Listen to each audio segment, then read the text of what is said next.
À 27 000 années-lumière du centre de la Voie lactée, se trouve une planète de feu, de glace, d'acide et de poison. Son nom, la Terre. Notre monde abrite une grande variété d'environnements hostiles. Pourtant, contre toute attente, la vie réussit à émerger partout, même dans les conditions les plus extrêmes. Dans des glaces gelées depuis des millions d'années, dans des grottes sans air ni lumière, et même dans l'eau bouillonnante des sources chaudes de Yellowstone. Autrefois, lorsque j'étais étudiant, je suis venu voir le Grand Prismatic Spring du parc national, et j'ai été abasourdi par la profusion de couleurs. Plus tard, lorsque j'ai appris que chacune de ces couleurs provenait de différents organismes thermophiles, j'étais absolument stupéfait. Les créatures qui s'épanouissent ici nous ont amenés à penser que peut-être, dans les confins de notre système solaire, d'autres organismes aussi tenaces réussissent à vivre. Je m'appelle Gentry Lee. Je suis ingénieur en chef pour les missions d'exploration du système solaire au Jet Propulsion Laboratory. Et mon travail consiste à essayer de répondre à une question qui obsède l'humanité. Y a-t-il une vie extraterrestre ?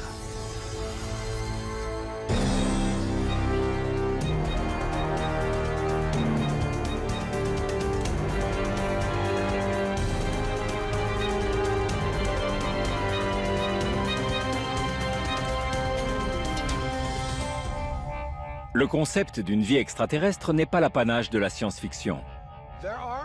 Certains scientifiques pensent qu'il est possible que notre planète soit la seule dans le vaste univers où la vie ait pu émerger et se développer. Ce n'est pas mon cas. Je suis absolument certain que la vie existe ailleurs. Mais pour la trouver dans l'immensité de l'espace, il nous faut un point de départ. Nous suivons un principe fondamental. Nous devons commencer par chercher la vie telle que nous la connaissons. La vie a besoin d'un ingrédient crucial pour se développer. L'eau. L'eau est un des éléments constitutifs du vivant sur Terre. Et puisque nous commençons à explorer d'autres planètes, il est logique de la chercher, elle. Le leitmotiv de la quête d'une vie extraterrestre, c'est « Suivez l'eau ». Mais dans la plupart des autres corps célestes, l'environnement est bien trop extrême pour qu'on y trouve le précieux liquide. Lorsque vous étudiez le système solaire pour y chercher une trace de vie, vous pouvez éliminer d'emblée certaines planètes. Sur Vénus, les conditions sont similaires à celles qu'on imagine en enfer. La température avoisine les 500 degrés Celsius. Si un être humain s'aventurait par là, il disparaîtrait en un clin d'œil, il serait totalement désintégré. Sur Mercure, c'est la même chose. Il fait trop chaud sur une face et l'autre est trop froide et trop aride. Pourtant, sur d'autres planètes de notre système solaire, nous avons trouvé des traces d'eau. Mais les conditions pour l'émergence de la vie y sont peu propices.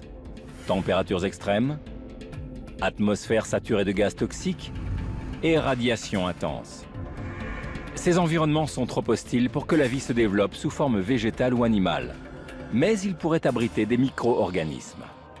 On me demande souvent si la découverte d'un microbe dans l'espace serait vraiment importante. Et je réponds toujours en souriant que ce serait l'une des plus grandes découvertes scientifiques de l'histoire de l'humanité. Pourquoi? Parce que cela signifierait que toutes sortes de vies pourraient être disséminées dans le ciel. Un petit groupe de scientifiques a imaginé une méthode peu orthodoxe pour découvrir si nous sommes seuls dans l'univers. On est véritablement dans un autre monde. Il y a un organisme vivant. Parce que sur notre planète aussi, on trouve des environnements très hostiles. Dans des endroits comme celui-là, on se croirait dans un autre monde. Étudier la vie ici peut nous servir de base pour explorer d'autres planètes. Dans le désert aride de la vallée de la mort en Californie, l'exobiologiste Chris McKay a découvert un portail vers une autre planète. Quand je longe le lit d'une rivière asséchée comme celle-ci, je peux facilement imaginer que je suis en train de marcher sur Mars.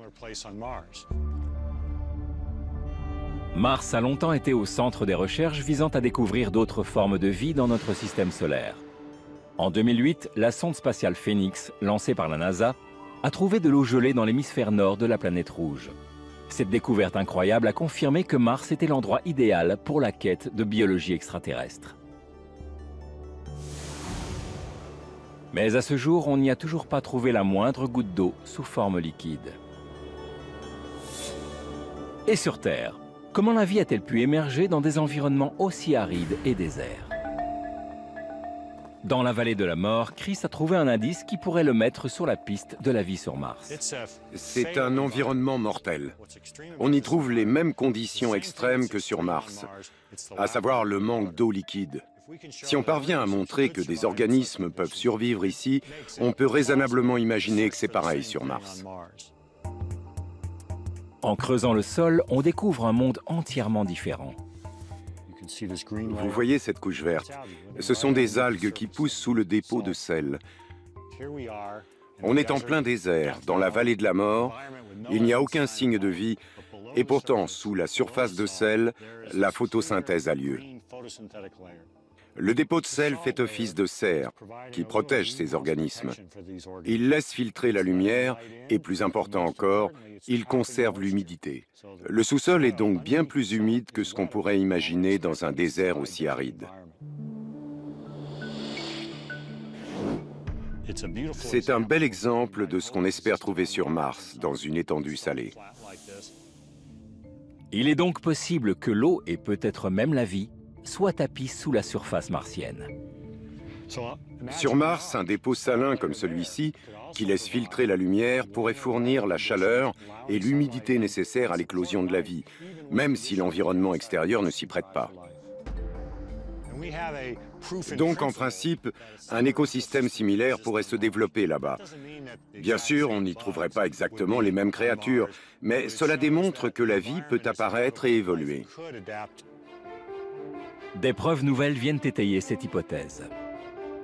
Des deltas asséchés aux minéraux révélateurs, la géologie de la planète rouge nous apprend une chose avec certitude.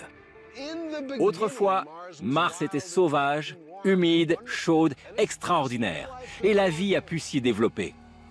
Puis, tout a changé. Il y a 3,5 milliards d'années, cet environnement fertile s'est peu à peu transformé en paysage post-apocalyptique. Au fil du temps, la pression atmosphérique a considérablement diminué. Et l'eau s'est évaporée, laissant ainsi la planète sans protection face aux radiations destructrices du Soleil. Sans eau et avec une atmosphère aussi ténue, il est possible que certains micro-organismes, quels qu'ils soient, aient réussi à survivre sur Mars. Mais comment ce phénomène est-il possible après un tel cataclysme? Pour le savoir, des scientifiques cherchent des environnements similaires à celui que l'on trouvait sur Mars durant son premier âge, le Noachien. Ils en ont trouvé un dans la cordillère des Andes, au Chili. À cette altitude, la faible pression atmosphérique engendre une perte d'eau considérable. En conséquence, le rayonnement ultraviolet y est beaucoup plus intense, ce qui détruit les micro-organismes. Si la vie a éclos sur Mars, elle a dû être exposée à ce type de radiation. En étudiant comment la faune et la flore se sont adaptées dans les Andes, nous pourrions savoir si le processus a été le même sur Mars après le cataclysme. La vie sur Mars a-t-elle eu suffisamment de temps pour passer d'un environnement autrefois humide et protégé à un autre, beaucoup plus sec et très exposé aux rayons ultraviolets? Nathalie Cabral est exobiologiste. Elle travaille pour la NASA et l'Institut SETI. Les lacs au sommet de cette montagne sont en cours d'assèchement. Nathalie veut savoir si un organisme peut survivre à un tel changement et, le cas échéant, comment. Mais son équipe a elle aussi des problèmes d'eau. Le radiateur du camion est percé. C'est toujours comme ça. Ces camions sont déglingués. Ils sont vieux.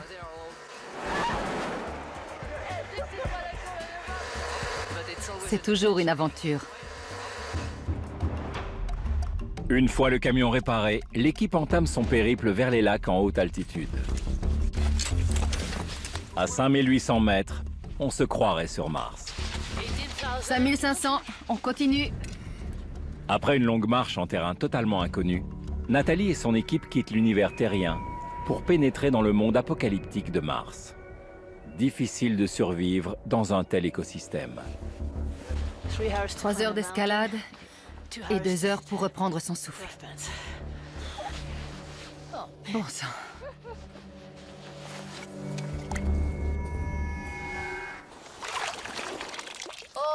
Incroyable. Il y a un organisme. C'est vivant. Nathalie pense que la couleur surprenante de ce lac est due à une forme de vie inconnue. Tout ça, ce sont des algues. Et il y a autre chose. C'est génial. Regarde, regarde tout ça. Tu vois le vert? C'est sans doute une algue. Oui.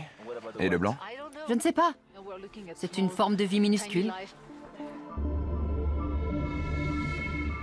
Elle apporte son échantillon au laboratoire de l'université de la ville côtière la plus proche, Antofagasta. On ne sait pas encore de quel type d'organisme il s'agit. Mais c'est vivant.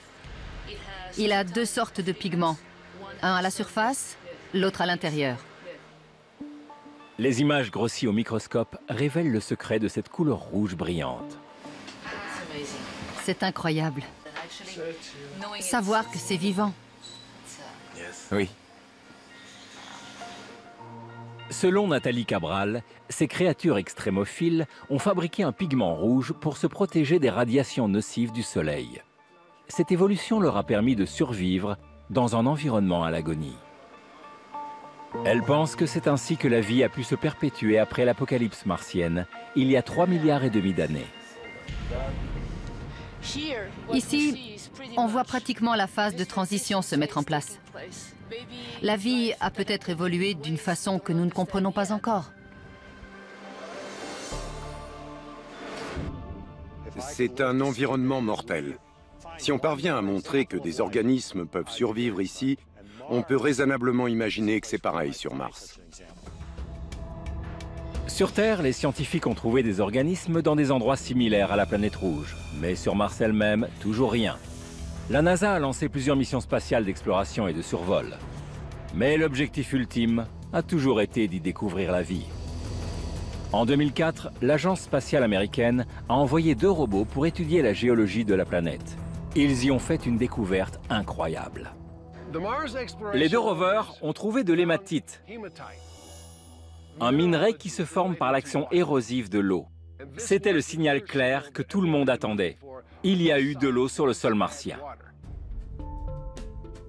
Reste maintenant à savoir si une vie biologique a pu s'y développer. Si oui, il en subsiste peut-être des traces. Un scientifique croit qu'il existe un registre de fossiles sur Mars, tout comme il en existe un sur Terre. Si je mourais maintenant, mon squelette resterait sur le sol. Mais quel squelette peut laisser un micro-organisme? Savoir cela nous permettrait de comprendre la chronique de fossiles sur des planètes comme Mars. Kevin Hand, exobiologiste à la NASA, se trouve en Afrique équatoriale.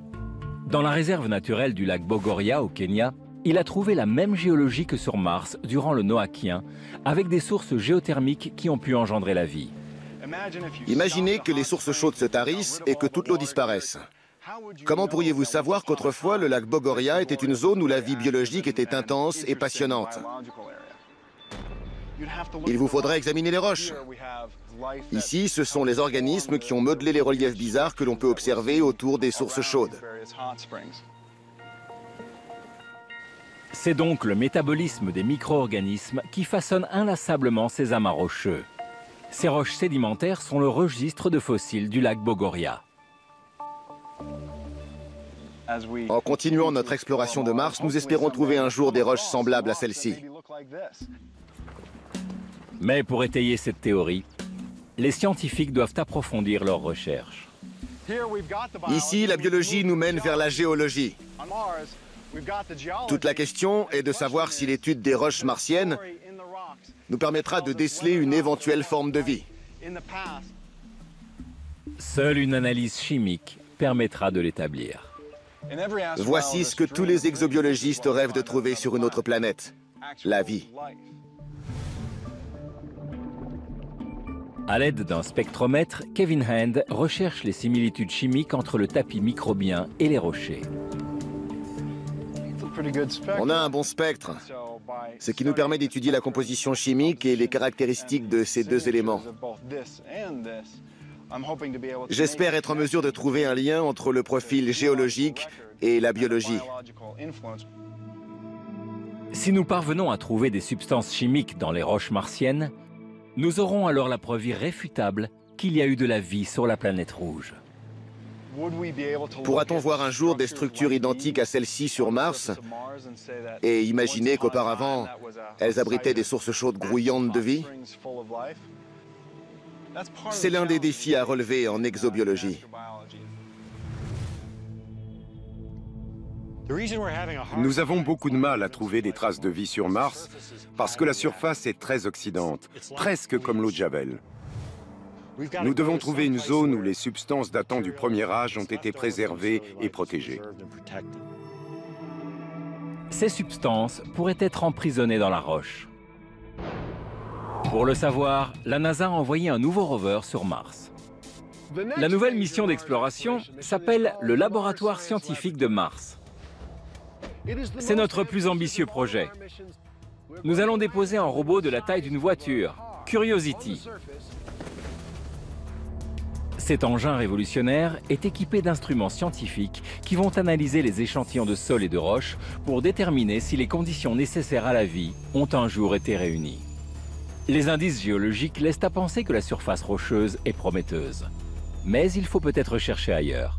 Le seul problème avec le laboratoire scientifique de Mars, c'est qu'il ne peut pas sonder le sol en profondeur. Et à mon avis, notre meilleure chance de trouver des traces de vie sur Mars, c'est dans le sous-sol. En 2007, la sonde spatiale Mars Odyssey, placée en orbite autour de la planète rouge, a transmis des images haute résolution, révélant la présence de cratères immenses. Les géologues pensent qu'il s'agit peut-être de cavernes creusées par des tunnels de lave lors d'éruptions volcaniques. D'après une microbiologiste, non seulement la vie a éclos dans le sous-sol martien, mais elle a aussi été préservée. Je suis persuadée qu'on trouvera de la vie sur Mars. On n'a tout simplement pas encore cherché au bon endroit. Diana Northrop, de l'Université du Nouveau-Mexique, a découvert quelque chose dans une des grottes de Carlsbad.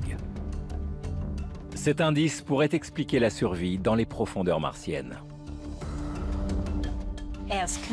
Les conditions atmosphériques se dégradant en surface, les organismes ont été obligés de battre en retraite dans le sous-sol, dans des cavernes comme celle-ci. Mes collègues masculins n'ont pas très envie de s'engager dans un petit passage comme celui-ci, qu'on appelle le castrateur. Ces passages glissants contiennent suffisamment d'eau pour favoriser l'activité microbienne. Mais pour se développer, la vie n'a pas seulement besoin d'eau. Elle a besoin d'une source d'énergie pour métaboliser et se reproduire. En surface, c'est le soleil qui est à l'œuvre. Mais dans ces cavernes obscures, il n'y a pas de lumière au bout du tunnel. Si vous vivez dans une grotte, oubliez la lumière du soleil. Vous avez besoin d'une autre source d'énergie. À première vue, rien ne semble vivant. Mais en réalité, ça grouille de bactéries. Elles ont la capacité d'utiliser l'énergie contenue dans la roche. C'est pour ça qu'on les appelle les mangeuses de roches. Ici, on a beaucoup d'oxyde de fer rouge. Et comme on sait qu'il y en a aussi sur Mars, on recherche des micro-organismes qui pourraient s'en servir comme source d'énergie. Privées de la lumière du soleil, ces créatures ont puisé l'élément nécessaire dans la roche. Cette même roche que l'on trouve sur Mars. Je voudrais capturer l'un de ces petits microbes.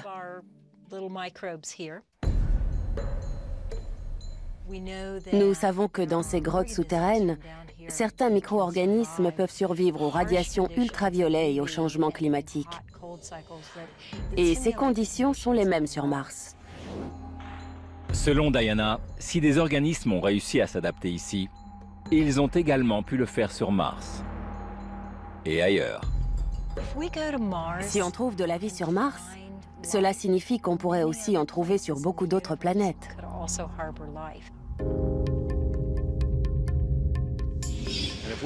Si on trouvait un seul exemple de vie qui se serait développée différemment de la nôtre, même une vie éteinte, cela signifierait que l'origine de la vie est un phénomène banal.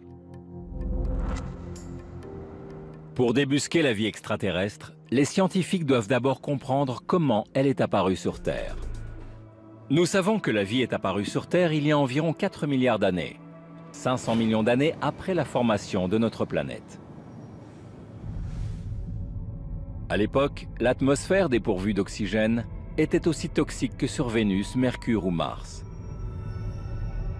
Ce n'était pas le jardin d'Éden. Les premiers micro-organismes ont été contraints d'évoluer dans ces conditions. Comment ont-ils fait?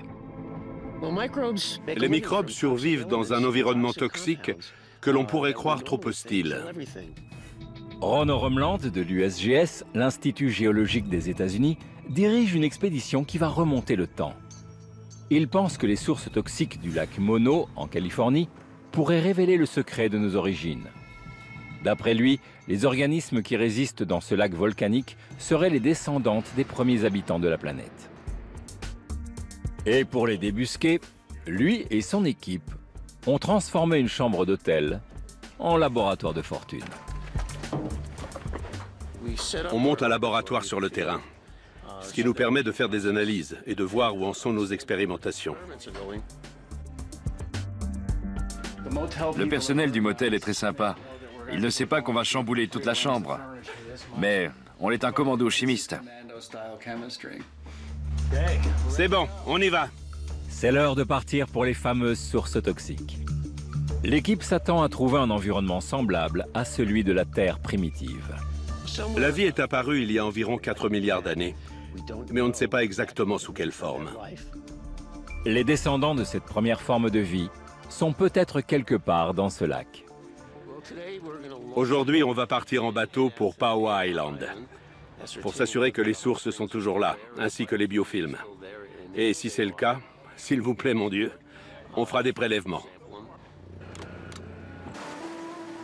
Ce court voyage va les transporter dans une époque révolue, lorsque les volcans et les fumées toxiques dominaient notre planète. On commence à sentir le sulfure d'hydrogène. On dirait un œuf pourri. Aux abords de l'île, cette odeur fétide est omniprésente. Ici, l'environnement est aussi toxique que sur notre planète lors de sa formation. On est véritablement dans un autre monde. Si on veut trouver de la vie sur Mars, c'est ici qu'il faut commencer à chercher. Premièrement, parce que ça coûte moins cher. Et deuxièmement, c'est plus prudent. Sur notre planète, on a trouvé des traces de vie dans les sources chaudes. Ici, l'écosystème est comparable à celui qui régnait probablement sur la Terre primitive. L'air était saturé de composés chimiques toxiques. Ammoniac, sulfure d'hydrogène, méthane et arsenic au degré 3. Sur nous, l'effet est nocif, mais pas sur ces microbes. L'équipe découvre une source bouillante qui semble avoir été épargnée par le temps. Prends-en une, on va la racler pour voir si on trouve quelque chose. C'est un mélange de cyanobactéries et de soufre élémentaire. Oui, c'est visqueux. Bon, on emporte tout ça. Cette source nous offre un aperçu de ce qu'était notre Terre primitive. Il y a 2,7 milliards d'années, les micro-organismes ont évolué pour faire de la photosynthèse qui a formé l'oxygène que nous respirons aujourd'hui. Mais il y a 4 milliards d'années, il n'y avait pas d'oxygène lorsque les premières formes de vie sont apparues. À l'instar de leurs ancêtres, les organismes du lac Mono ont évolué dans des conditions peu hospitalières. C'est une autre sorte de photosynthèse qui précède la photosynthèse oxygénique. Ils respirent de l'arsenic. Nous avons l'oxygène, eux, ils ont l'arsenic au degré 5. Vous avez bien entendu. Ces organismes respirent de l'arsenic, le célèbre poison. De retour dans leur laboratoire, Ron et son équipe commencent leurs analyses. C'est ce qu'on appelle le massage de roche. Les cyanobactéries sont bien vertes. Ces organismes se développent sur la surface de ces roches grâce à la lumière et à l'arsenic. C'est un processus très ancien. Et ça nous laisse entrevoir d'autres possibilités d'utilisation de l'arsenic. Quelle surprise! Qui aurait cru que l'arsenic avait été l'un des éléments clés d'un cycle biogéochimique? Nous savons que ces organismes survivent dans des conditions extrêmes et nous découvrons à quel point elles étaient rudes. On peut observer d'autres planètes et se dire « le champ est restreint, mais les conditions pour abriter la vie sont remplies ». Ce serait fabuleux de trouver ne serait-ce qu'une bactérie visqueuse sur une autre planète. Pour moi, ce serait la découverte du siècle. Si la vie a éclos dans l'atmosphère toxique de la Terre primitive, on peut raisonnablement imaginer qu'elle a peut-être émergé ailleurs dans l'univers. Mais comment en être sûr si nous n'allons pas y jeter un coup d'œil? Dans notre quête de formes de vie extraterrestres, peu de vaisseaux spatiaux se sont aventurés au-delà de Mars. En 2004, la sonde Cassini est entrée dans l'orbite de Saturne. Sa mission, explorer la planète, ses fameux anneaux et ses 62 lunes. Le système de Saturne ressemble beaucoup à un système solaire miniature. La vie est impossible sur cette géante gazeuse. Mais qu'en est-il de ces lunes? Certaines ont la taille de petites planètes. Au fil de son exploration, la sonde Cassini a révélé que Titan était incroyablement similaire à la Terre. Titan est la plus grosse lune de Saturne et la seule de notre système solaire avec une atmosphère épaisse. En fait, elle est assez proche de l'atmosphère terrestre, sauf qu'elle est beaucoup plus froide. Son atmosphère glacée est si dense qu'il est impossible d'observer sa surface. La vie aurait-elle pu trouver refuge sur Titan? En janvier 2005, Cassini déploie son petit module d'exploration Huygens. Ce robot enregistre des images incroyables d'un autre monde et révèle la présence d'eau gelée. La température sur Titan avoisine les moins 180 degrés. Dans ces conditions, la glace est aussi dure que les roches qui nous entourent. Il y a donc de l'eau en abondance sur Titan, mais elle est totalement gelée. Le problème, quand on envisage la vie sur Titan, c'est qu'on le fait d'un point de vue terrien. Nous sommes très chauvinistes, surtout en matière thermique. Donc, nous ne pouvons pas imaginer qu'il peut y avoir de la vie sur Titan. Pourtant, Chris McKay pense avoir trouvé une piste en Islande. L'Islande est une terre de glace et de feu. Peut-être que sur Titan, on trouve ce même contraste, la glace et le feu. Il y a peut-être certains endroits là-bas avec de l'eau liquide à la surface. Mais à moins 180 degrés, comment ces blocs de glace ont-ils pu se transformer en éléments liquides indispensables à la vie? Chris pense que même dans un monde hostile, certaines zones d'habitabilité peuvent être préservées. Sur Terre, cet endroit en est la preuve. Nous sommes en Islande, c'est-à-dire très au nord. On s'attend donc à trouver des étendues glacées, de la neige. Mais ici, on se trouve à côté d'un bassin d'eau chaude. C'est l'activité géothermique, juste sous nos pieds, qui chauffe l'eau et qui lui permet de remonter à la surface. L'Islande étant située entre les plaques tectoniques eurasiennes et nord-américaines, l'activité volcanique y est très importante. Sans cela, cette île de l'Atlantique Nord serait déserte et gelée. Ce qui est surprenant, c'est que ce petit bassin fournit un habitat. Il y a donc des zones habitables dans un environnement qui ne l'est pas. Sur Titan, l'activité volcanique a pu engendrer des petites zones habitables similaires. Si Chris voit juste, si l'on trouve de l'eau liquide sur Titan, cela signifierait que toutes les conditions sont réunies pour l'émergence de la vie. Si un jour on trouve de la vie, ça nous en dira davantage sur les différentes formes qu'elle peut prendre, en dehors de celles que l'on connaît. Et nous saurons si nous sommes seuls dans l'univers. Titan n'est pas l'endroit idéal pour une forme de vie comme la nôtre, mais on pourrait y trouver les premières étapes de son évolution. Catherine Niche est planétologue à l'Université d'Arizona. Elle pense que sur Titan, les éléments nécessaires au développement de la vie sont littéralement tombés du ciel. Et comme elle ne peut pas prouver sa théorie là-bas, elle a recréé la plus grande lune de Saturne dans une éprouvette.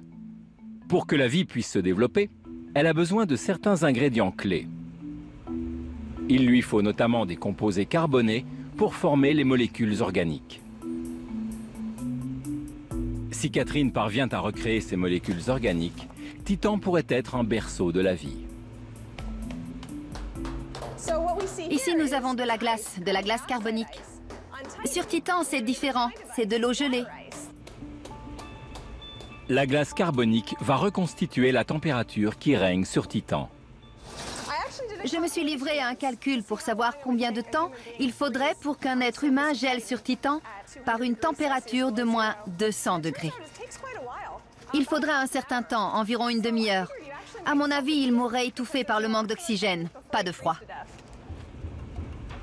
Mais ce qui intéresse surtout Catherine, c'est si la vie a pu émerger. Je vais reconstituer l'atmosphère de Titan. Et pour ça, je vais me servir d'un mélange de nitrogène et de méthane. On mélange ces deux gaz qui s'écoulent ensuite ici. Il ne reste plus qu'à trouver l'étincelle. Pour créer la vie, on a besoin d'une source d'énergie. Sur Titan, elle est fournie par les particules chargées qui viennent de Saturne. Mais ces particules sont-elles suffisantes pour donner à la vie le coup de pouce dont elle a besoin? Au laboratoire, nous avons l'électricité.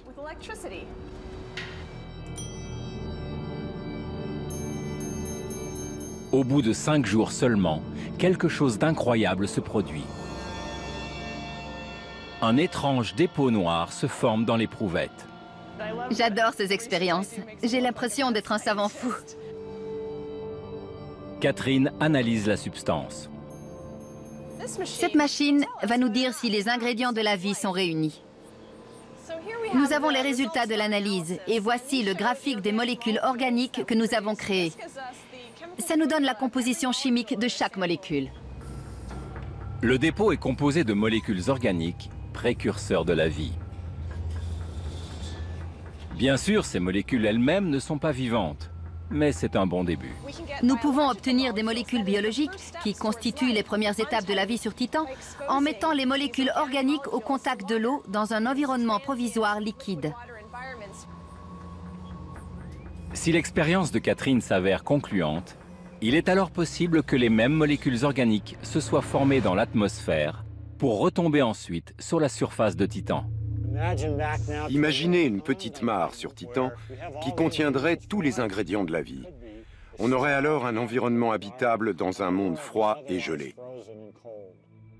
Même sur cette lune glacée, la vie pourrait donc trouver les composés organiques et l'eau dont elle a besoin pour éclore, effectuant ainsi la transition entre chimie et biologie. Dans cet environnement où toutes les conditions sont réunies pour que naissent différentes formes de vie, quelque chose a dû se produire. Un spécialiste pense même que la vie sur Titan pourrait défier les lois de la biologie. C'est la seule lune à posséder une atmosphère et elle est très dense. Elle est très similaire à celle de la Terre. Pourtant, à la place de l'oxygène, l'atmosphère de Titan contient un gaz toxique, le méthane. Ce composé chimique pourrait-il remplacer l'oxygène dans le processus de création de la vie? On sait que la vie peut se développer même dans une atmosphère riche en méthane, car cela s'est déjà produit dans notre système solaire. Ici même, sur Terre, il y a des milliards d'années, avant que les bactéries nous fournissent de l'oxygène, l'air était saturé de méthane. Ron Oremland est de retour au lac Mono. Cette fois, il cherche des micro-organismes bien particuliers. Je cherche des organismes qui peuvent se développer avec du méthane et sans oxygène. Ça nous permettrait d'envisager que la vie est possible sur Titan. S'il parvient à trouver un tel organisme aux abords du lac Mono, ce sera un élément de plus dans la quête de vie sur la lune de Saturne. Le scientifique ne se contente pas de suivre l'eau. Il suit également le méthane. Si vous regardez attentivement, vous verrez des petites poches de bulles dues à des suintements de gaz. Vous voyez? Dans ce bassin volcanique, Ron a trouvé des bulles de méthane. Mais pour déceler la présence d'éventuels organismes, il va devoir analyser le dépôt visqueux autour des émanations de gaz. Et une promenade le long d'une rivière dont la température s'élève à plus de 65 degrés, ce n'est pas forcément une partie de plaisir. Les sédiments sont chauds parce que nous sommes dans une zone géothermique. L'équipe, elle, a l'air de bien s'amuser. On a surnommé cet endroit la crique Speedo, en l'honneur de notre chef intrépide, le professeur Oremland. On va se cotiser pour lui acheter un maillot de bain convenable. Oremland prélève un échantillon qui révélera ou non la présence d'organismes extrémophiles. Cette vase chaude contient sans doute des micro-organismes qui étaient déjà présents il y a 3,5 milliards ou 4 milliards d'années. Et ils absorbent le méthane qui sort par ces orifices. Le méthane est un gaz naturel, c'est un combustible. Si vous entrez dans une pièce où le méthane est mélangé à l'air et que vous allumez une cigarette, vous explosez. Existe-t-il des formes de vie qui respirent ce gaz toxique?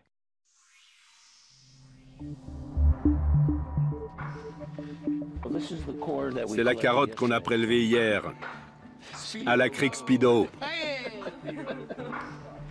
Dans ce sac compartimenté, on va créer une atmosphère d'azote identique à celle qu'on trouve sur Titan. Gagné. On sent bien qu'on a réussi. Miam miam. Ce qui vous rend malade nous rend heureux. C'est toxique pour nous, mais pas pour certaines créatures.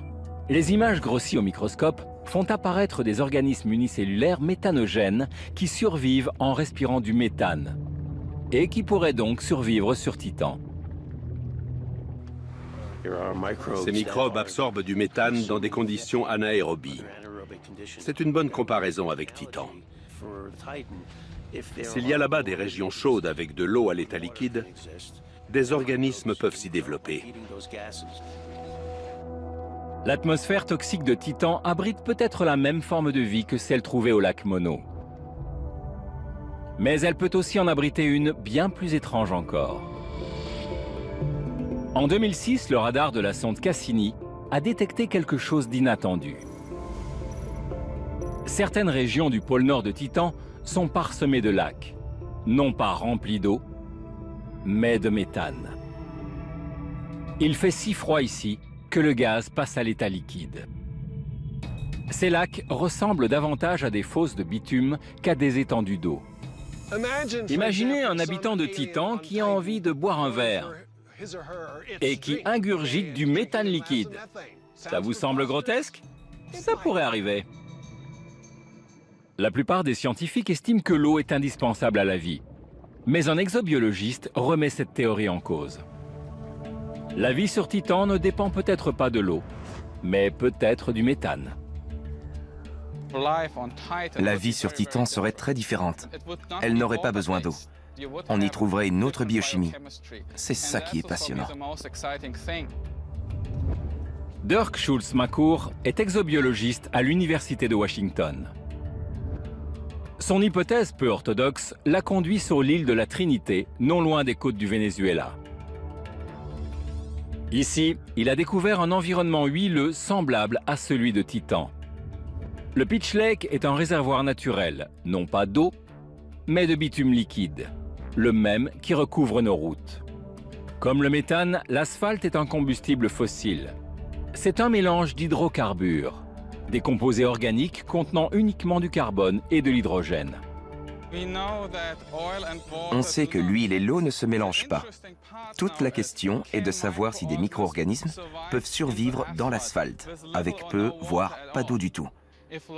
Si la vie peut émerger ici, au Pitch Lake, elle pourrait le faire aussi sur Titan.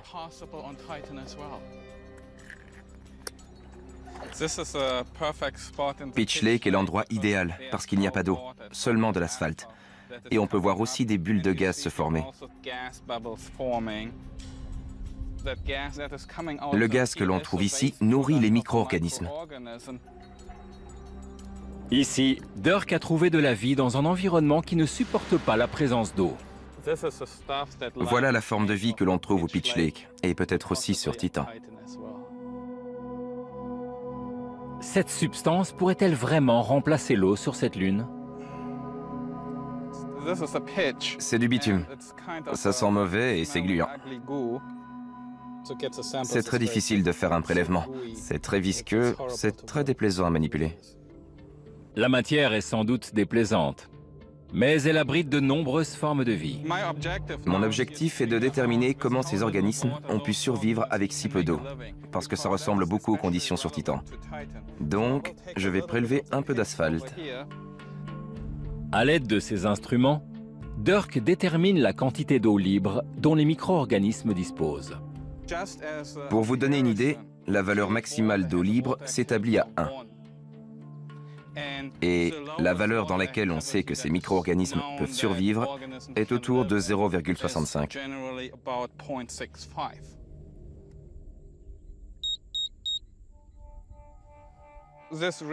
Ce que nous montre cet appareil de mesure est très intéressant, parce qu'il nous donne une valeur de 0,5. Cela signifie que la vie peut jaillir même dans une quantité d'eau infime. Les micro-organismes qui se développent dans ce bitume doivent avoir un mécanisme d'adaptation particulier pour survivre avec si peu d'eau. Cette capacité de survie étonnante prouve que même dans un environnement dépourvu d'eau et riche en hydrocarbures, des organismes peuvent se développer. Selon Dirk, les immenses lacs de méthane sur Titan pourraient fournir un habitat surprenant dans lequel s'épanouiraient des formes de vie étranges. Si nous trouvons de la vie sur Titan, ce ne sera certainement pas sous la forme que nous connaissons. S'il y a eu de la vie là-bas, elle a sans doute engendré un phénomène d'échange chimique tellement différent que nous pourrions ne pas la déceler. Ce serait certainement extraordinaire, et sans doute bien au-delà de ce qu'on peut imaginer. Pour l'instant, nous n'avons aucune preuve de vie ailleurs que sur Terre. Mais une équipe de scientifiques scrute notre système solaire à la recherche de traces d'eau, espérant trouver ainsi le Saint Graal de la biologie extraterrestre. On peut concevoir que la vie ait pu apparaître grâce à un autre liquide que l'eau. Mais sur Terre, on a observé qu'aucun organisme ne peut se développer sans elle. La piste de l'eau a mené les chercheurs vers une autre lune de Saturne. La sonde Cassini effectue régulièrement des orbites autour de Saturne dans le cadre d'une mission qui devrait s'achever en 2017, ouvrant ainsi aux scientifiques de nouveaux horizons vers des mondes merveilleux. La mission Cassini explore le système de Saturne, et l'un de ses objectifs est d'analyser l'anneau E, proche d'Encelade. Et d'après ce qu'on a vu là-bas, il y a une activité, avec des jets semblables à des geysers. Les images enregistrées par Cassini sont stupéfiantes. Sur cette minuscule boule de glace, d'immenses jets de particules gelées sont projetés à des centaines de kilomètres dans l'espace. Et la quantité de particules qui jaillissent d'Encelade est 10 000 à 100 000 fois supérieure à celle projetée par les geysers du parc de Yellowstone. Certaines des particules expulsées contribuent à l'alimentation de l'anneau E. Imaginez ça, la réalité dépasse la fiction. Sur Terre, les geysers rejettent d'énormes quantités d'eau liquide. Mais comment pourrait-il y avoir des geysers dans le monde glacé d'Encelade ? Chris McKay a peut-être trouvé l'explication en Islande. Dans le sous-sol, la chaleur génère de la vapeur qui remonte vers la surface, comme on le voit juste derrière moi. On pense qu'il pourrait y avoir un phénomène similaire sur Encelade. Chauffée par le sous-sol et mise sous pression, l'eau jaillit à la surface. Si l'activité des geysers est identique sur Encelade, on pourrait y trouver des poches souterraines d'eau liquide.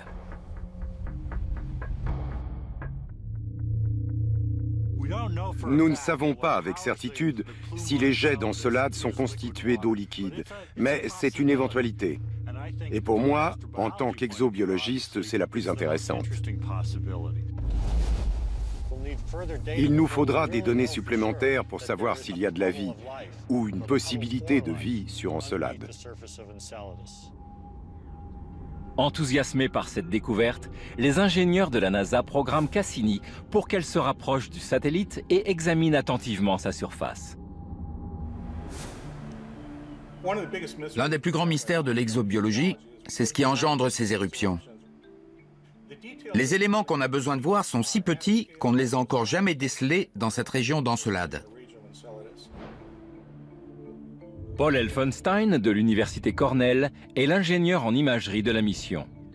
Il a conçu la trajectoire risquée de Cassini qui nous a permis de découvrir la surface d'Encelade. Encelade se déplace si rapidement que la sonde ne peut pas la suivre pour distinguer les contours de sa surface. On a donc fait en sorte que Cassini prenne de l'avance sur Encelade pour que le satellite puisse ensuite la rattraper, puis la dépasser. Ça devrait permettre à la caméra d'observer la zone qui nous intéresse. Pour viser le satellite, Paul doit parfaitement positionner la sonde juste à l'extérieur de l'orbite d'Encelade. C'est une manœuvre qu'on n'avait encore jamais effectuée. On pousse cette sonde jusqu'à ses limites. Si la stratégie de Paul fonctionne, Cassini pourra enregistrer des images de la série de longues fractures connues sous le nom de rayures de tigre. Les rayures de tigre sont des grandes fractures, probablement d'origine volcanique. Mais pour en être sûr, il faut voir les images. Étant donné le temps que j'ai passé à concevoir cette manœuvre qui peut parfaitement échouer, je suis assez tendu. Paul et son équipe attendent de recevoir les données.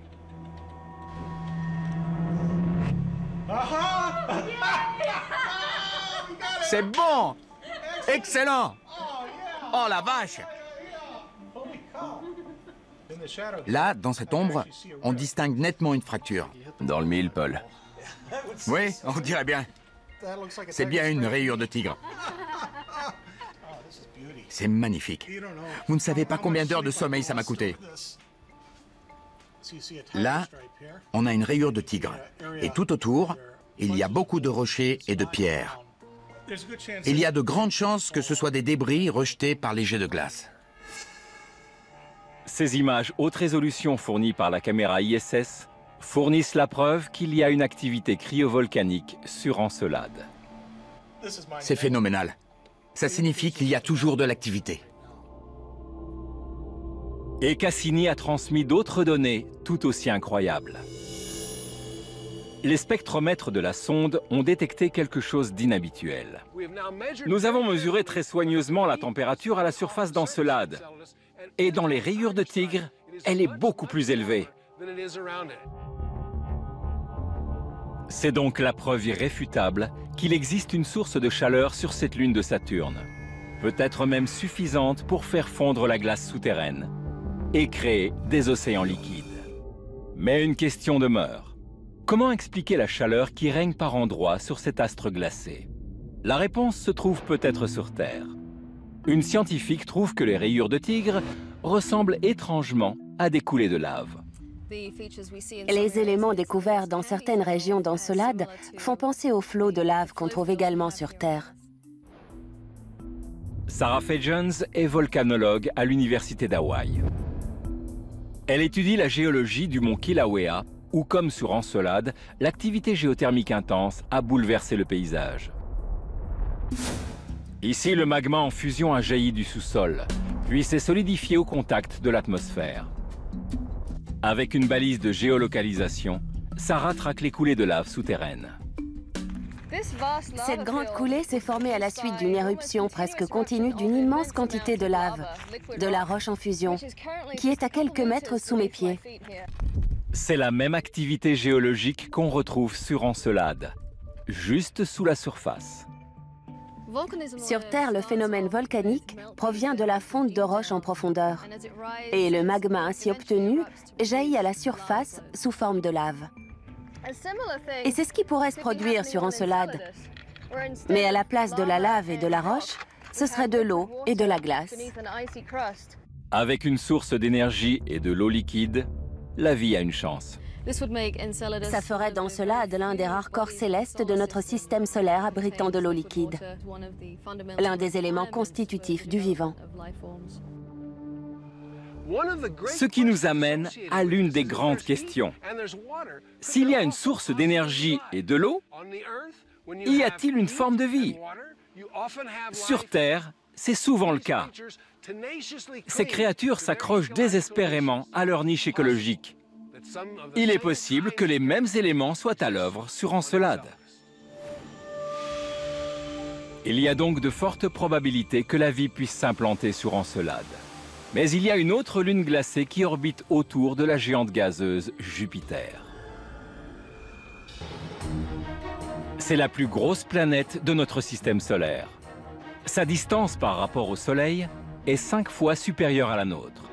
Jupiter est un enfer glacé, avec une atmosphère saturée de gaz et dépourvue d'eau. Mais elle a beaucoup de satellites naturels, et certains abritent un environnement similaire à celui que l'on trouve parfois sur Terre. Sur Io, la lune la plus proche de Jupiter, on a découvert des centaines de volcans en activité. Io est un endroit incroyable, avec des volcans en éruption.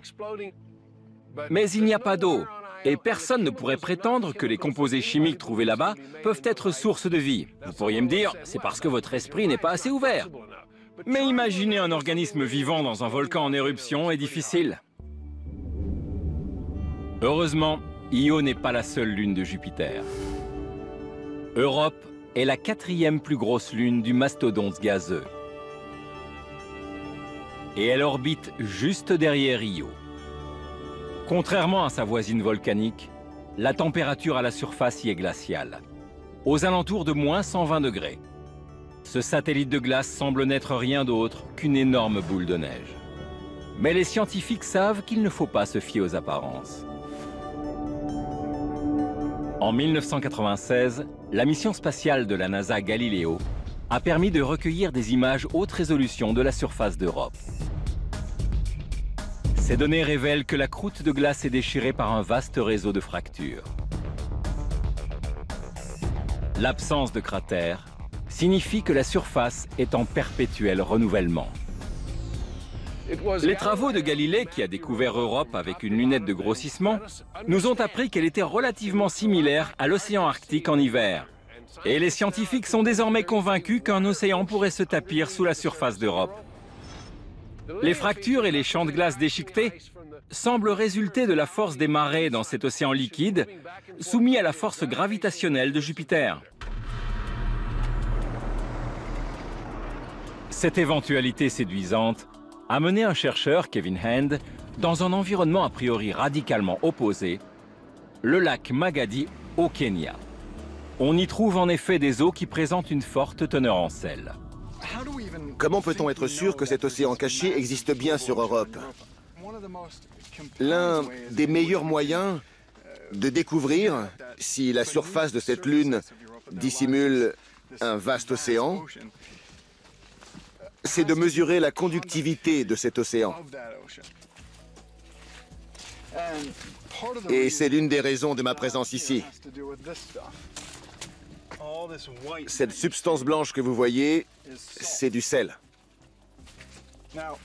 L'eau ici contient beaucoup de sel, du sel dissous. Le sel augmente la conductivité de l'eau. Et c'est ainsi qu'on établit un lien avec Europe. Lorsque l'eau contient du sel, elle est capable de conduire un courant électrique. Et c'est exactement ce que la sonde Galileo a détecté. En 2000, Galileo a scruté la surface d'Europe. Et son analyse a confirmé la présence sous la glace d'une couche conductrice de courant électrique dont l'intensité varie en fonction du champ magnétique.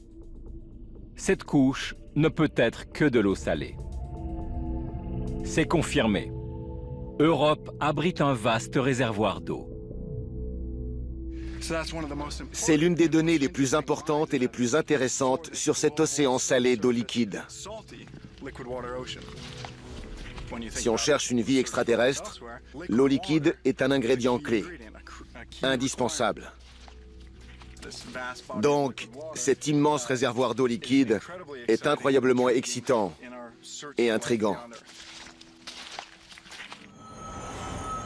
Seul un robot ultra sophistiqué pourrait être capable de traverser des kilomètres de glace.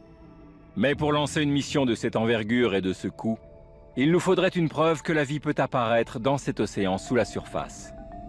Et un scientifique pense être en mesure de dénicher cette preuve sans avoir besoin de se rendre sur place. On peut trouver une preuve de vie à distance, même si on n'a pas encore les moyens technologiques de se poser sur Europe pour y prélever des échantillons. Richard Hoover est exobiologiste à la NASA. Pour déterminer s'il y a des organismes vivants sur Europe, il va pénétrer dans les entrailles de la Terre à travers une galerie souterraine sombre et glacée en Alaska. Dans le tunnel aveugle de Fox, il espère découvrir des traces de vie sous la glace. C'est l'un des endroits les plus incroyables sur Terre. Ici, dans le tunnel creusé dans le pergélisol d'Alaska, on se croirait dans un autre monde. Nous allons faire un bond en arrière dans le temps. C'est très impressionnant. Ces blocs de glace se sont formés il y a environ 35 000 ans, à l'époque où les mammouths laineux et les tigres à dents de sabre rugissaient sur notre planète.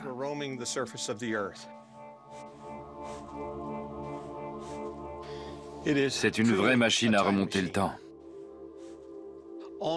Dans les glaces d'Europe, on pourrait trouver des conditions similaires à celles que nous avons ici. Dans la pénombre de la galerie, Richard peut vraiment voir ce qui pousse sous la glace. Sa lampe à ultraviolet éclaire les organismes qui colonisent la banquise en vaste communauté. Il y a sans doute des sceptiques qui pensent que la vie est impossible ici, dans l'obscurité totale et par moins 4 degrés. Mais on voit, grâce à la lumière ultraviolette, les traces de pigments des organismes. La vie se développe ici. Les pigments de ces micro-organismes réagissent à la lumière noire. La méthode de Richard pourrait fonctionner sur Europe. C'est très enthousiasmant. Parce que si on peut utiliser cette technique sur la banquise terrestre, on pourrait ensuite utiliser un laser ultraviolet très intense pour stimuler les pigments biologiques, s'il y en a, dans la glace d'Europe. Richard a donc trouvé de la vie dans des conditions similaires à celles d'Europe. Et il a aussi démontré qu'avec un laser conçu à cet effet, une mission future pourrait détecter des éventuels organismes sans avoir à forer la surface gelée. Et si on décèle une trace biologique importante, Richard estime que nous pourrions même y effectuer des prélèvements. Et il va tester sa théorie en Alaska, sur le glacier Matanuska. La calotte glaciaire est un endroit idéal pour observer les micro-organismes qui se développent dans la glace, même en y restant prisonnier durant de longues périodes. Les découvertes de Richard bouleversent notre conception de la vie. Pendant très longtemps, on a cru qu'aucune vie ne pouvait exister dans la glace. Puis on a découvert la présence de micro-organismes sous la glace. La plupart d'entre eux étaient encore vivants, alors qu'ils étaient coincés là depuis environ 100 000 ans. Et une fois décongelés, les organismes reviennent à la vie. Lorsque j'ai creusé la glace et que j'ai découvert ces bactéries en train de nager, j'ai tout de suite su que c'était une découverte incroyable. Il y a une grande quantité de micro-organismes dans ce sac.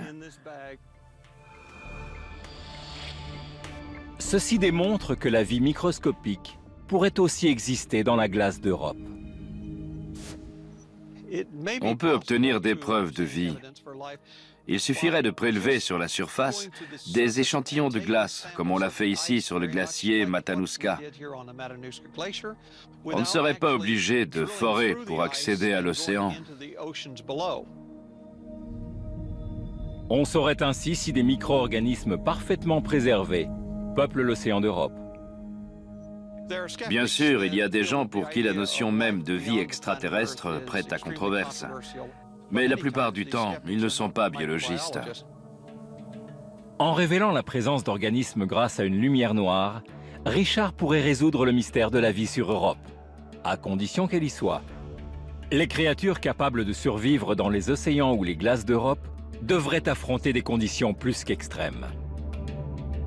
Quelle serait leur source d'énergie? L'épaisse couche de glace qui recouvre le satellite bloque les rayons du soleil. Dans l'obscurité de l'océan, où trouveraient-elles l'énergie dont elles ont besoin? S'il y a un écosystème là-bas, il ne reposera pas sur la photosynthèse. L'énergie nécessaire à la vie dans les océans d'Europe doit provenir de réactions chimiques. C'est justement ce que cherche Kevin Hand, une énergie chimique. Si vous me demandez, est-ce que la vie existe sur Europe? Je crois que la réponse est oui. Mais la vraie question, c'est, y a-t-il, oui ou non, une source d'énergie qui peut générer la vie? L'exobiologiste de la NASA pense trouver la réponse au mont Kenya, en Afrique de l'Est.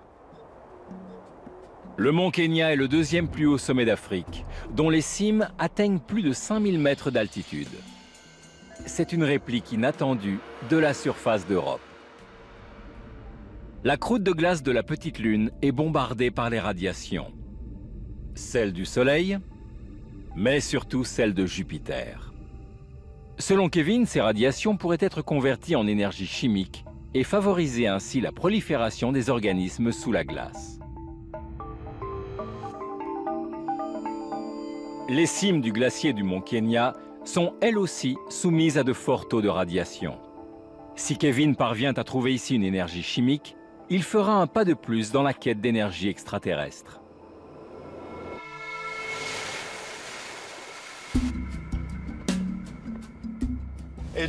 Adrian et moi allons au pied du mont Kenya.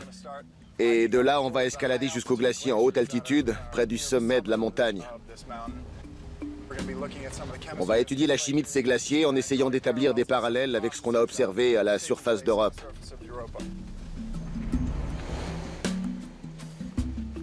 Et le seul moyen pour atteindre ces sommets glacés où l'air se fait rare, c'est à pied. Nous voilà sur la piste. On espère rester au chaud.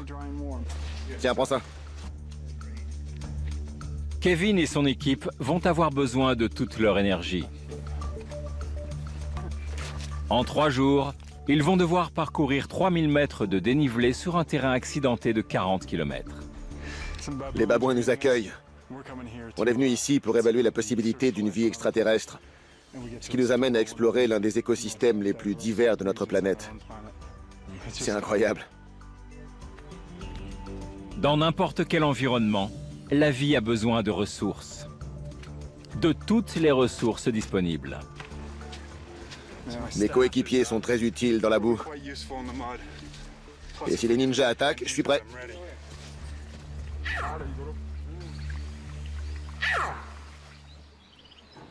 Sur Terre, la flore et la faune se sont adaptées à leur environnement.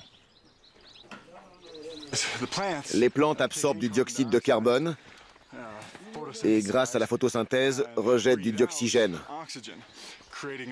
Notre atmosphère est composée d'environ 21% d'oxygène. C'est un élément manifestement indispensable à notre survie.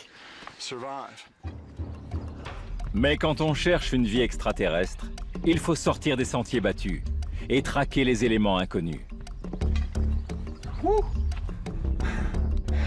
Au fur et à mesure de notre escalade, on arrive dans un environnement extrême.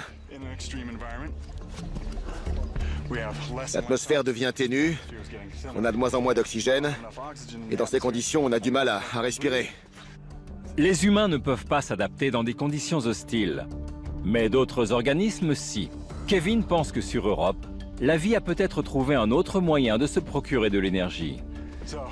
En gros, la vie observe son environnement et se dit « Quelle énergie chimique vais-je pouvoir utiliser ?» Et c'est ce qu'on cherche sur ces glaciers. Une chimie susceptible d'être utile à la vie. Avec de l'eau et une bonne composition chimique, la vie pourrait donc jaillir sur Europe. Mais à 3600 mètres d'altitude, Kevin jette l'éponge. Ce voyage est définitivement placé sous le signe de l'eau. Il pleut des cordes et on est trempé. Ou alors c'est l'eau qui nous envoie un signe et nous encourage dans notre quête. Quoi qu'il en soit, j'en ai un peu marre de toute cette eau. Pour la gloire de la science.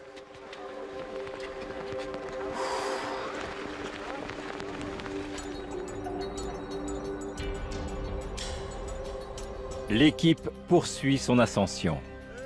Venez! Allez, on y va! On sort de la magnifique vallée de Taliki et on se dirige vers une zone beaucoup plus rocheuse, beaucoup plus géologique. On ne verra pas beaucoup de végétation. On va bientôt apercevoir la crête de ce col entre les deux montagnes.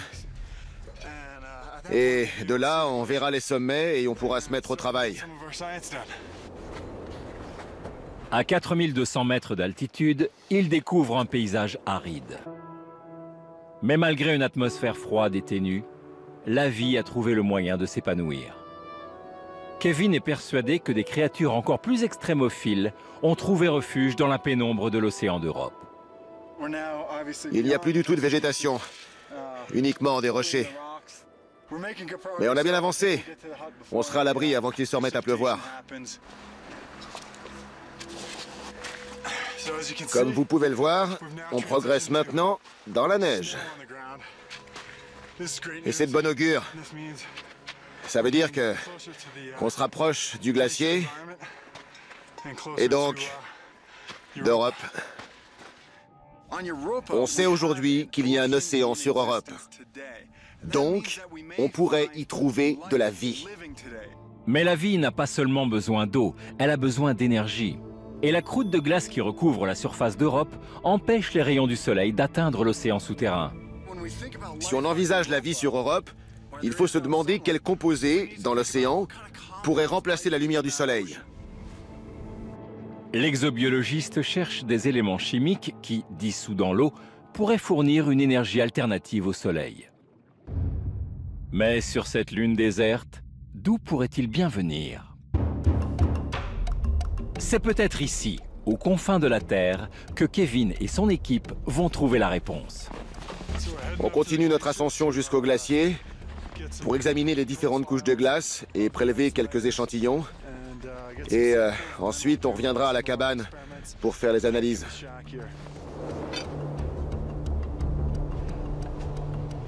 Kevin espère trouver ces éléments chimiques à l'état naturel. Voilà, nous sommes au sommet du glacier Lewis sur le mont Kenya et on a décroché le gros lot. On va examiner les couches de neige qu'on voit là-haut. C'est très excitant. On peut vraiment imaginer qu'on est sur Europe à la recherche de vie. Et on va se précipiter là-bas, sur cette couche sombre.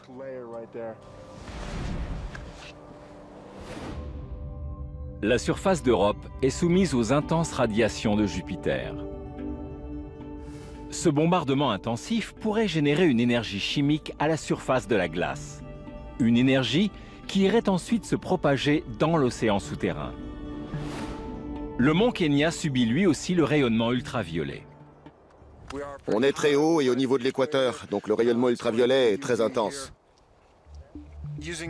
Avec ce petit capteur plan, je vais essayer de mesurer la quantité d'énergie libérée par les radiations du soleil. Le rayonnement pourrait être suffisamment intense pour briser les molécules de glace et produire une énergie chimique.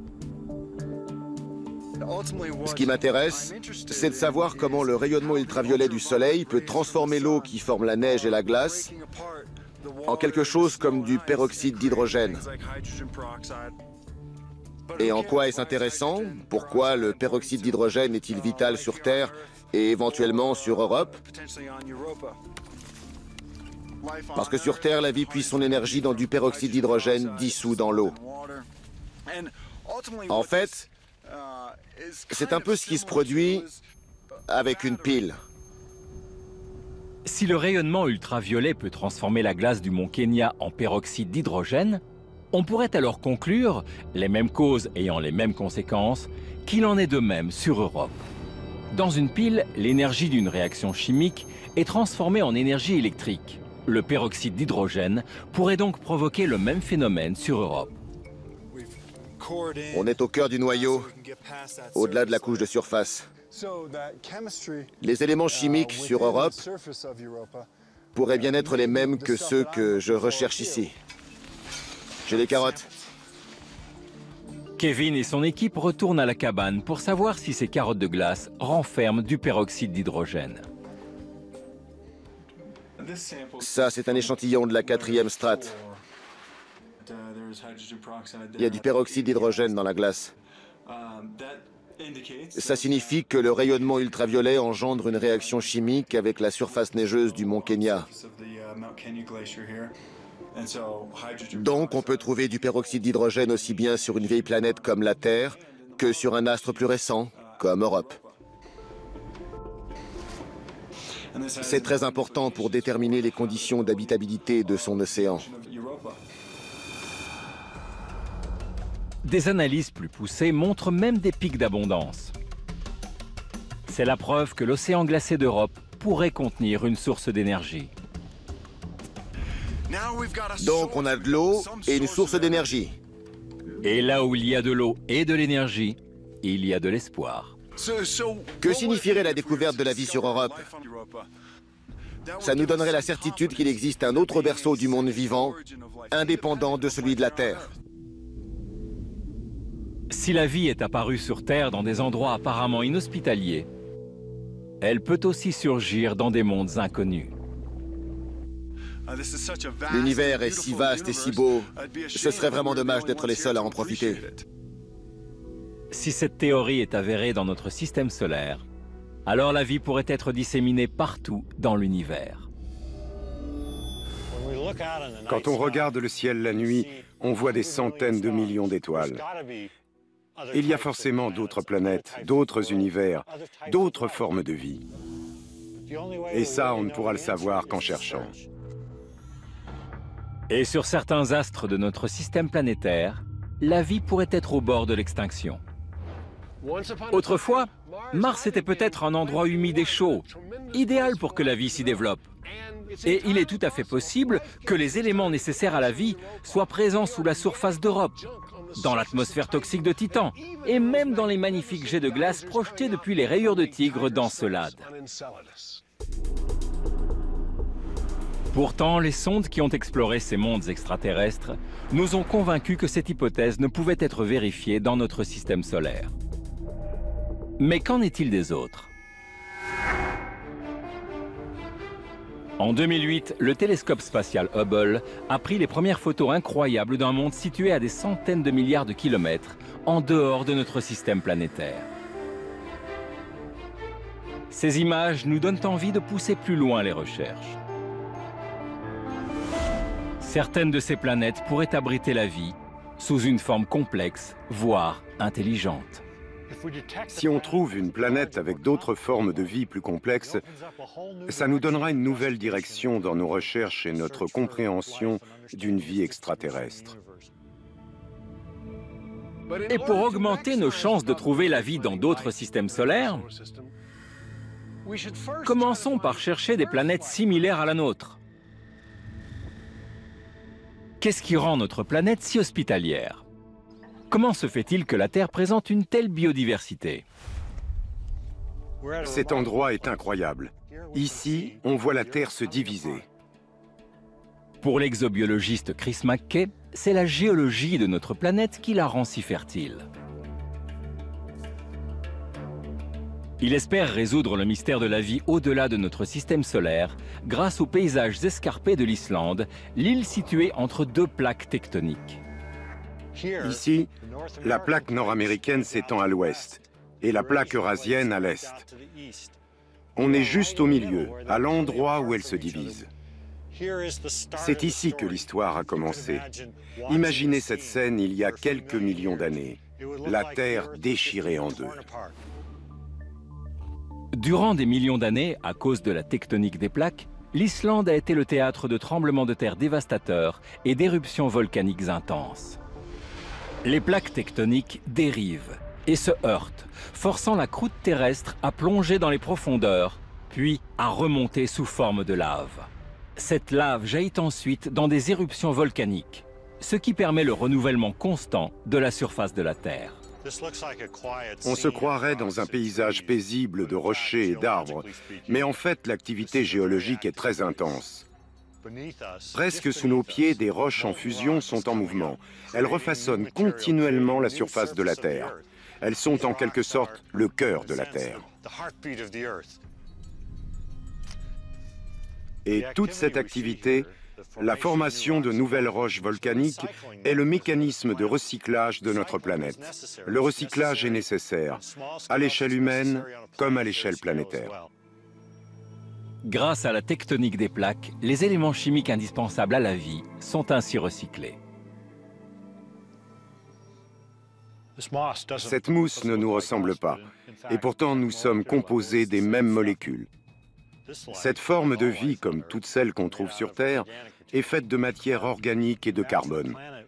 Si on n'avait pas ce système de recyclage, il y aurait des énormes tas de matière organique qui s'amasseraient, et très vite, on serait à court de carbone. Donc on a besoin d'un processus qui jette ce qui est vieux pour en faire du neuf. Sur Terre, c'est la tectonique des plaques qui s'en charge. Sans ces plaques tectoniques, la Terre serait un monde glacé, mort, comme Mars. Mais comment ce phénomène est-il possible? En fait, en matière de planète, plus c'est gros et mieux c'est. C'est un axiome universel. La taille, c'est important. Cet endroit, comme notre planète d'ailleurs, est unique dans notre système solaire. La Terre est la seule planète habitable grâce à la tectonique des plaques. Mars est trop petite. La bonne taille, c'est la Terre. La Terre est donc une gigantesque cocotte minute. Seules les planètes aussi grandes que la nôtre disposent d'une chaleur interne suffisante pour se recycler elles-mêmes et créer la vie. Mais si une planète est trop grosse, sa force gravitationnelle est si intense qu'elle empêche les plaques de bouger. Elle empêche la tectonique des plaques. C'est donc sa taille qui rend notre planète si particulière. Heureusement, la galaxie est immense. Il y a des milliards d'étoiles. Elle contient aussi beaucoup de planètes qui nous prêtent assistance et d'autres encore à découvrir. Et nous aimerions bien savoir s'il y a d'autres mondes comme le nôtre. Dimitar Sasselov dirige le Harvard Origins of Life Initiative depuis l'observatoire astronomique Whipple en Arizona. Ici, sur le mont Hopkins, des télescopes recherchent des planètes de la taille de la Terre. Et ils viennent juste d'en détecter une, à 408 années-lumière de chez nous. C'est toujours excitant de découvrir une nouvelle planète. Ce que vous voyez sur ce graphique ici, c'est en quelque sorte son empreinte.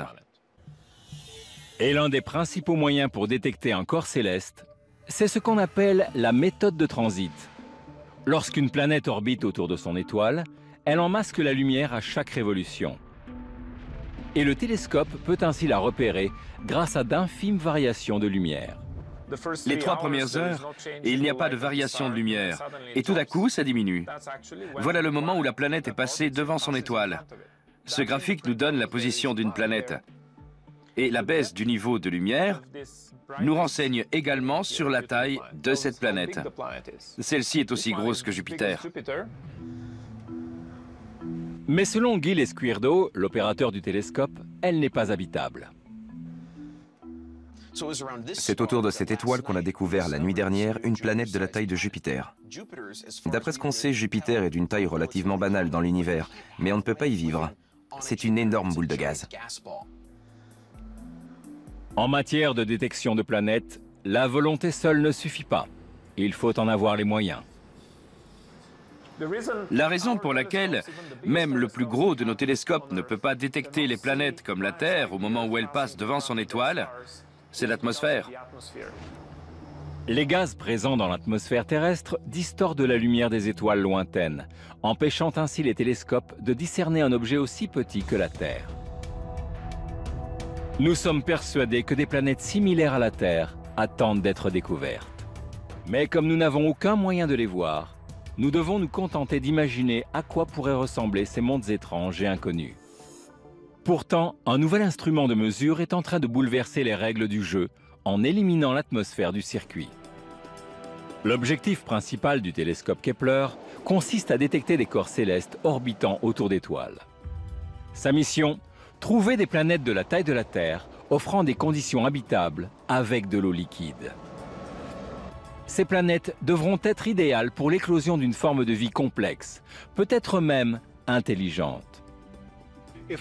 Si notre modèle de formation des planètes est exact, en 2013, Kepler aura localisé entre 150 et 200 planètes semblables à la Terre, orbitant autour d'étoiles. Imaginez ce que cela signifie.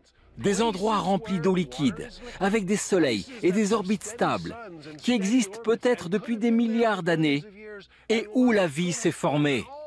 Tant de questions se bousculeraient dans ma tête. Y a-t-il de la vie?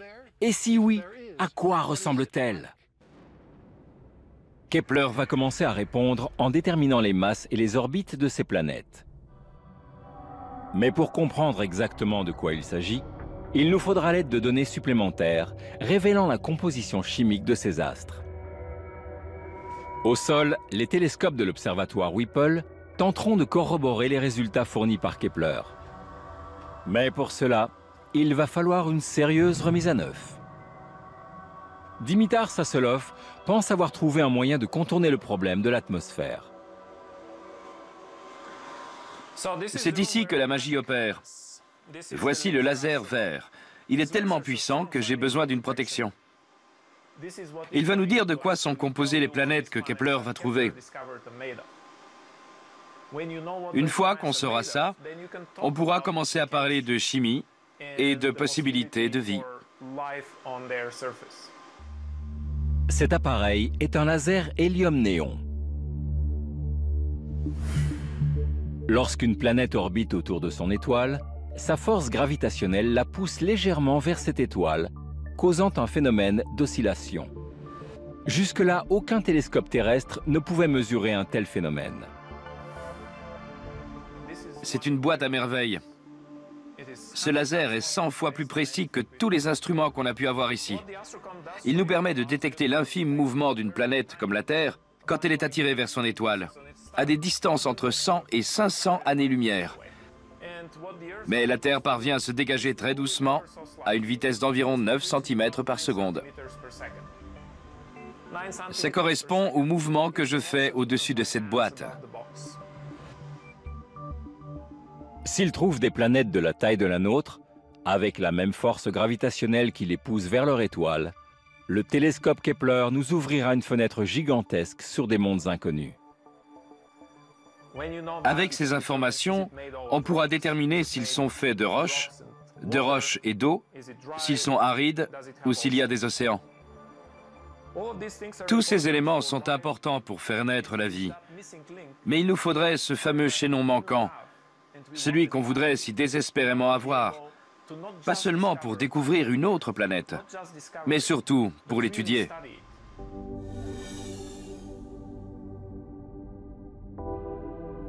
En quelques années d'exploration, la mission Kepler a découvert des dizaines de planètes semblables à la Terre. Un tel processus, avec un photomètre spatial et des ordinateurs au sol, est un mélange de science et d'ingénierie de pointe. C'est une utilisation optimale des meilleurs cerveaux dans chaque domaine. La découverte de nouveaux mondes, hospitaliers et sources de vie, est peut-être notre meilleure chance de répondre à l'une des grandes interrogations de la science. Si après tous ces efforts, on concluait en disant « c'est fini, la vie sur Terre est la seule forme de vie possible », ce serait une réponse très importante. Mais j'ai tendance à croire que la vie est partout. Les philosophes qui discutent depuis toujours pour savoir si la Terre est unique, ou pour savoir si le ciel grouille de vie extraterrestre et intelligente, pourront enfin débattre autour de données concrètes. Et toutes les questions qui seront posées par une religion, une philosophie ou une science seront identiques. Sommes-nous seuls? Ce monde merveilleux dans lequel nous vivons, est-il le seul capable d'engendrer la vie? Ou bien la vie est-elle partout autour de nous? Nous ne serions alors qu'une manifestation d'un phénomène qui s'étend jusqu'aux confins de notre univers.